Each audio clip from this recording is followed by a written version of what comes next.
네, 이용주 뉴스캐스터와 함께합니다. 어서 오세요. 안녕하세요. 반갑습니다. 자, 오늘은 어떤 이슈인가요? 자, 오늘은 제가 좀 진지한 이슈를 준비했습니다. 진지하다. 예. 오, 어떤 건데요?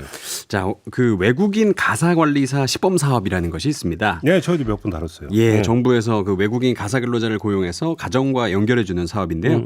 지난해 대한민국 합계 출산율 0.78명, 서울은 0.59명이었습니다. 이야, 예. 예, 이런 극단의 저출생을 해결하기 위해서 일하는 부모들이 좀 더 쉽게 아이를 기를 수 있는 환경을 만들겠다는 취지에서 시작된 사업입니다. 이게 조만간 그러니까 시행된다는 얘기를 제가 들었던 것 같은데. 예, 그러려고 했는데요. 예. 그 원래는 뭐 다음 달부터 12월부터 네. 예, 우리나라에도 외국인 가사 근로자가 뭐 육아나 살림을 돌보는 가정이 생길 뻔했습니다. 예. 그런데 국가 간 협의에 실패해서 사실상 연내 시행이 물 건너갔다는 소식입니다. 어느 나라하고 협의를 했는데?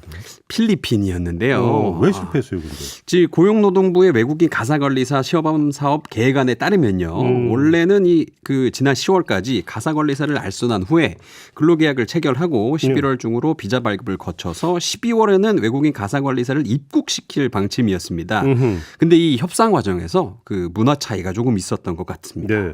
예, 필리핀에는 청소, 세탁, 주방 일을 하는 가사도우미와 예. 이 육아를 하는 아이 돌보미 역할이 따로 있다고 합니다. 그러니까 하우스 헬퍼랑 낸이랑은 다른 거라고 하더라고요. 근데 우리 정부는 시범 그 한 명에게 가사와 육아를 모두 요구하고 있다고 합니다. 근데 그 필리핀 정부 이걸 한 사람이 둘 다 하는 건 무리다 이렇게 봤다라는 거예요? 예, 맞습니다. 오. 그 또 외국인 가사 도우미가 한국에서 받게 될 비자가 이제 비전문 취업 비자인 E9, E9 체류 자격이라고 하는데요. 네. 이 비자는 전문직이 하는 저숙련직으로 간주하고 주어지는 비자인데 네. 만약 우리가 원하는 대로 가사 도우미도 하고 뭐 아이들도 돌보고 거기에 한국어도 조금 알아듣고 뭐 언어 소통도 되고 뭐 이런 만능맨들은 그쪽에서는 교육 수준이 높은 전문직이라고 합니다. 그러니까 애당초 한국에 굳이 안 오실 분들이었던 거죠.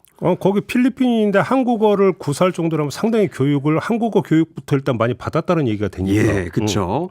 그래서 필리핀 측 입장은 뭐 하나만 정해라. 가사 도우미를 원하냐, 아니면 아이돌 보호미를 원하는 거냐, 뭐 이런 입장이고요.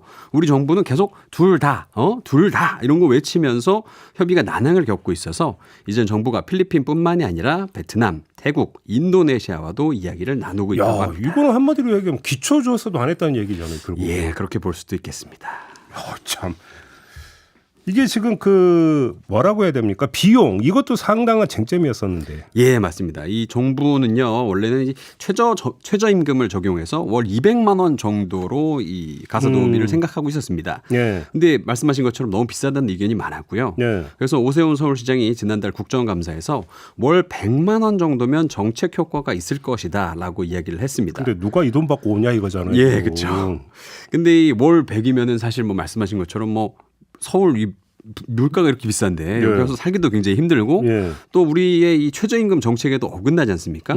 예, 그래서 싱가포르나 뭐 홍콩처럼 그러니까 입주, 그러니까 고용인의 집에서 같이 숙식을 해결하면서 월급 100만 원을 맞출 수 있는 방법을 고민 중이라고 합니다. 근데 또 그 입주를 한다면 또 거기에 또 사각지대가 발생할 수가 있거든요. 예, 그렇죠. 예. 아무래도 뭐 근무를 하는 곳이 사업장이 아닌 일반 가정이기 때문에 고용인과 피고용인 이 개개인에 대한 이 관리 감독이 불가능하다는 취약점이 있습니다. 그렇죠. 뭐 예를 들어서 일하고 있는 가정 내에서 피고용인에 대한 인권 침해가 있을 수도 있고요. 그렇죠. 또 반대로 피고용인이 고용인과의 이 계약을 무시하고 몰래 뭐 다른 알바 같은 걸 하면은 이걸 알 수 있는 방법이 없다는 거죠. 그렇죠. 사실 이제 저희가 이 문제 몇 번 다뤘는데 근본적으로는 이래서 그러면 저출산 문제가 해소가 되냐 이거잖아요. 본질적으로는. 맞죠. 예. 이 제도를 미리 도입한 나라가 두 나라가 있었습니다. 싱가포르와 홍콩인데요. 예. 이 두 나라는 1970년대에 요거를 시행을 했습니다. 근데 도입을 한 직후에 일시적으로 몇 해 동안은 출산율이 반등을 했다고 그래요. 예. 근데 현재 싱가포르 출산율이 1.05, 홍콩 출산율이 0.87로 하락 추세를 피하지는 못했습니다. 야, 그렇구나. 예, 그렇기 때문에 현재 대한민국 출산율 0.78이라고 말씀드렸죠. 네. 예, 요 제도 도입한다고 해서 뭐 갑자기 다음날 눈 떴더니 출산율이 2가 됐다. 뭐 이런 꿈 같은 일은 일어나지 않을 것 같습니다. 그리고 사실은 문화 차이가 있는 게 이제 그 우리나라의 어떤 육아 문화가 또 다를 수가 있는 거잖아요. 예, 그렇죠. 그래서 사실은 뭐 자기 자식이니까 네. 내 손으로 키우고 싶다라는 부모님들의 그 마음이 있을 거잖아요. 남의 손에 안 맡긴다 뭐 이런. 그렇죠. 예. 그런데 그게 현실적으로 대한민국에서는 죄송합니다. 예. 대한민국에서는 쉽지 않다. 왜냐하면 올해 OECD가 발표한 조사 결과에 따르면요. 네. 한국인의 연간 노동 시간이 1915시간이었습니다. 세계에서 가장 길다고 합니다. 네. 반면에 휴가 기간, 휴가 사용률, 휴가 소득 대체율, 모성 부성 관련 휴가 법적 보장 이런 것들을 이제 가족 시간 보장 영역이라고 하는데 여기에서는 우리가 또 최하위권을 또 그러니까요. 기록을 했습니다. 사실 이런 논란이 이제 처음 아이디어 나올 때부터 많이 제기가 됐는데 그건 다 둘째치고 예. 상대국에 대한 기초 조사조차 제대로 되지 않았다. 예. 이게 오늘의 포인트인 것 같습니다. 맞습니다. 알겠습니다. 자, 오늘 이렇게 마무리하죠. 이용주 캐스터와 함께했습니다. 고맙습니다. 감사합니다.